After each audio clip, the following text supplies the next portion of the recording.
Olá! Hoje vamos mergulhar em um livro que, assim, parece um suspense policial na superfície, mas na verdade é quase um estudo sobre as engrenagens do poder. Exatamente. É um livro que engana. A obra é O Segundo Silêncio, de Juliano Tramujas. E a nossa ideia aqui é fazer uma análise cronológica mesmo, sabe? Ir passo a passo, desvendando essa trama do início ao final. O que é ótimo, porque o próprio autor já dá a chave logo no prefácio. Ele fala que nem todo silêncio é vazio. Muitos são uma escolha. E o livro todo se passa aí, nesse espaço invisível entre o que acontece de verdade e o que a gente pode saber. E a história já começa nesse ponto. No momento que deveria ser de vitória, né, um criminoso poderoso, Elísio Farias, foi preso. Fim da história, certo? Deveria ser, mas o protagonista, o investigador Rafael, ele percebe que não, que tem algo muito estranho no ar. O silêncio que fica depois da crise é um silêncio diferente, mais pesado. Isso. Ele percebe que o silêncio não foi embora, ele só mudou de lugar. É um conceito fundamental no livro. O sistema não está em crise. Ele entrou em modo de contenção. Que na prática significa o quê? Significa que as coisas começam a emperrar de propósito. Reuniões são canceladas, relatórios atrasam. Não é incompetência, sabe? É um protocolo. O sistema se reorganizando em silêncio depois de um baque. Essa calmaria antes da tempestade. Exatamente. E a tempestade não demora a chegar. E ela chega na forma de um novo crime, né? O que acontece é que força o sistema a agir de novo. Um corpo. Mas não um corpo qualquer. É Guilherme Farias, o sobrinho do Elísio, que acabou de ser preso. Nossa. E ele aparece na Ponte Velha com detalhes que são feitos para serem lidos como uma mensagem. A boca costurada com linha grossa e um símbolo de âncora com raízes marcada a fogo no peito. Claramente não é um imitador. Isso é um comunicado. Perfeito. Não é uma continuação dos crimes. É uma resposta. Uma declaração. A âncora, a vítima, é o sistema dizendo: vocês cortaram um galho, mas a raiz continua aqui, firme. O assassinato é quase um ato administrativo. Um aviso para todo mundo de que o pacto de silêncio continua valendo. Exato. Com ou sem o Elísio no jogo. Ok. O sistema manda esse recado brutal. E a instituição, a polícia, como reage a isso? O Rafael deve querer ir fundo na investigação. Ele quer, claro. Mas a reação institucional é imediata e eficientíssima. Mas não do jeito que a gente espera. Não mesmo. Ele recebe um memorando interno que é um absurdo. A ordem é tratar o caso como ocorrência isolada. Isolada com todos esses sinais. Pois é. E logo depois ele é formalmente afastado, mandado para funções administrativas e, para fechar, pedem uma avaliação psicológica retroativa dele. Nossa, é a cartilha completa. Eles não só barram a investigação, eles constroem uma narrativa para dizer que o investigador é o louco da história. É a desmoralização como arma. Já que não podem apagar o fato, atacam quem está apontando o fato. É aí que a ficha dele cai, de que ele não está lutando contra um assassino, mas contra... um protocolo. Exato. E ele começa a cavar e encontra um caso antigo, de 1997, arquivado. Adriana Martins Ferreira. O mesmo modus operandi. Boca costurada, e ele consegue conectar os pontos. Sim. Conecta Elísio e um legista da época, Mauro Fernandes. Ele percebe que o padrão é antigo, estruturado, e descobre o conceito de ser arquivado duas vezes. Primeiro caso, depois a testemunha. Como assim arquivar a testemunha? Ele encontra o caso de Helena Prado, uma mulher que viu demais e foi silenciada com uma ameaça que resume o livro todo. Verdades afogam quem tenta segurá-las. Que pesado. E essa ideia de arquivar me leva a crer que eles têm métodos bem mais sofisticados do que só ameaça, né? Ah, sim. É aí que a trama fica ainda mais sombria. O Rafael vai atrás de outra dessas testemunhas arquivadas, uma mulher chamada Lúcia Moreira. Ela está internada num hospital psiquiátrico. Um lugar que, pelo que o livro descreve, é feito para quebrar a pessoa. Totalmente. Para anular a identidade dela E no momento de lucidez, a Lúcia diz a frase que define o método do sistema. Qual? Eu me recusei a ficar em silêncio, então eles me diagnosticaram.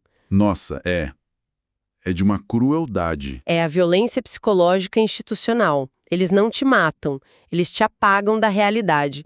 Transformam sua verdade em sintoma de loucura. Sua denúncia vira delírio. Enquanto ele descobre isso, a pressão sobre ele só aumenta. Começam a mirar na parceira dele, na Mariana. Isso. E invadem o apartamento dele. Não para roubar, só para deixar um recado claro de que não existe lugar seguro. Toda essa pressão acaba levando ele até uma figura quase lendária na história, o Elias, o colecionador. Exato. E o Elias não é um herói, né? Ele é um ex-membro do sistema que foi traído e agora busca vingança. Ele age como um mentor, mas um mentor sombrio para o Rafael. E o que esse mentor ensina para ele? Ele ensina a lógica por trás de tudo, o que ele chama de as 3 fases do silêncio. Primeiro, negar. Se não colar, controlar a narrativa. E por último, atacar a credibilidade de quem denuncia. A cartilha que já estavam aplicando no Rafael. Precisamente. Mas o Elias não dá só a teoria. Ele entrega a virada do jogo. Um pendrive. E o que tem nesse pendrive? A prova. O que o Elias chama de o Manual de Silêncio. Um documento interno, burocrático frio. Um protocolo de gestão de crises sensíveis. Meira, um manual? Tipo, a corrupção tem um departamento de RH com procedimentos operacionais padrão? Exatamente. E essa é a genialidade do livro. O mal ali não é o caos, é a burocracia. A verdadeira arma não é a pistola, é o memorando. A opressão vira procedimento padrão, e nesse manual finalmente aparece um nome no topo. Dr. Álvaro Marcondes, um peixe grande, a primeira raiz. Com essa prova na mão, a guerra deixa de ser fria, a sutileza acaba. Acaba total. A resposta do sistema é plantar documentos sigilosos no carro do Rafael. Eles partem para forjar um flagrante e transformá-lo de investigador em criminoso. Mas um sistema desse tamanho deve ter alguma rachadura. Alguém lá dentro deve estar vendo tudo isso. E tem. É a Laura, uma analista da corregedoria. Ela é a fenda no sistema. Ela se cansa de ser a pessoa que, literalmente, arquiva as injustiças e começa a vazar mais provas para o Rafael. Ela é a dissidente interna. Isso. E o que o sistema faz quando encontra uma fenda? Tenta fechar, imagino. Com o protocolo de sempre. Laura é internada à força num hospital psiquiátrico. Igualzinho fizeram com a Lúcia anos antes. Eles nem inovam, só repetem o que funciona. E para o Rafael, essa é a gota d'água. É o ponto sem volta. Ele decide chutar o vespeiro e publicar tudo o que tem. E aí o caos se instala. Qual a reação à exposição total? Primeiro, negação pública, claro. Depois, quando a pressão aumenta, ele entra no modo de contenção. Sacrifica algumas peças. O capítulo se chama Quem Cai Primeiro. E a lógica é essa. Não cai o mais culpado, cai o mais dispensável. Só para criar a ilusão de que o problema foi resolvido. Isso mesmo, mas não para por aí. Um sistema como esse precisa mandar uma mensagem mais forte. A pedagogia do medo, como diz o Elias. Exatamente. Um servidor que assinou uma carta pública apoiando o Rafael é encontrado morto. A versão oficial, queda acidental. Mas o recado é claro para todo mundo. É uma aula sobre o preço de falar. E essa violência escala até um ponto, quase surreal, com a morte que acontece em plena luz do dia, sem arma nenhuma. É o clímax do poder do sistema. Um pesquisador que ajudou o Rafael está numa praça lotada, um homem se aproxima, fala uma única palavra no ouvido dele e ele cai morto. Como assim? Ninguém vê nada, não tem veneno, não tem arma. É o que o Elias chama de engenharia humana. Engenharia humana? Usar gatilhos psicológicos como arma.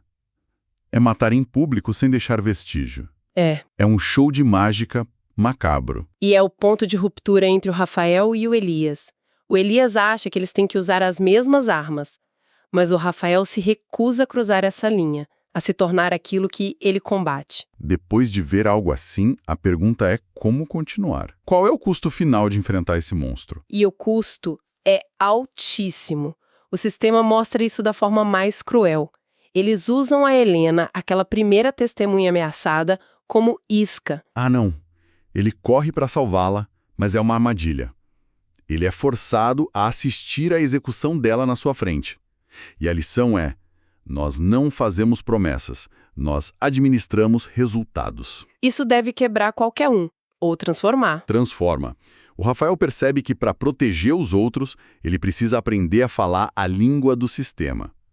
Um tempo depois, ele descobre que uma de suas fontes, um cara chamado Marcos, vai ser preso. E ele tenta impedir? O antigo Rafael tentaria, faria barulho.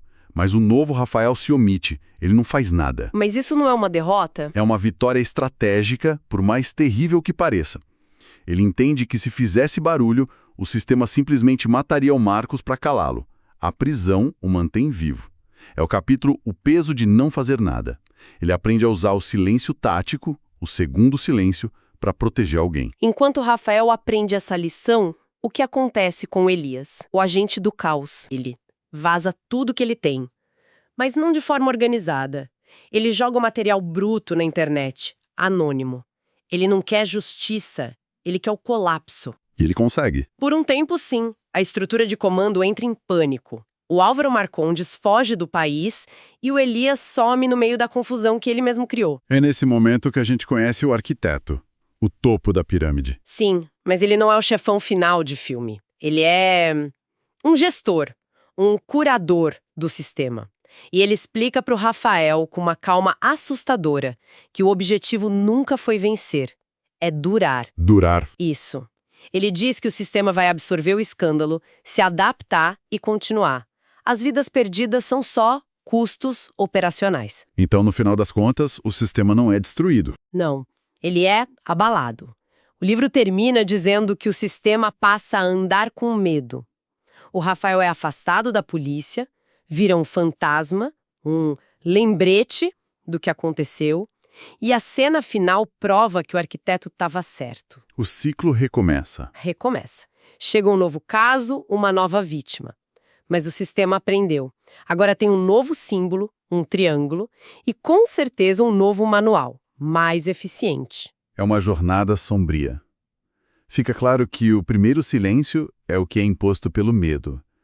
Mas o segundo silêncio, que dá nome ao livro, ele é mais complexo. Muito mais. É o silêncio que a gente aceita para sobreviver, para proteger alguém, para navegar na estrutura. O Rafael é forçado a aprender a usar esse silêncio. E o final, que já aponta para uma continuação, o terceiro ruído, sugere que a luta só evoluiu. Exatamente. O sistema aprendeu que esconder a verdade é difícil. A nova tática é o oposto, o ruído. Inundar tudo com tanta informação, desinformação, espetáculo, que a verdade se perde no meio e a resistência se cansa. O que nos deixa como uma última reflexão, né? O livro sugere que talvez o oposto do silêncio não seja o barulho, mas sim a pergunta consciente. Diante de tantas narrativas oficiais, convenientes que a gente recebe todo dia, quais são as perguntas que nós, por cansaço ou conveniência, simplesmente deixamos de fazer?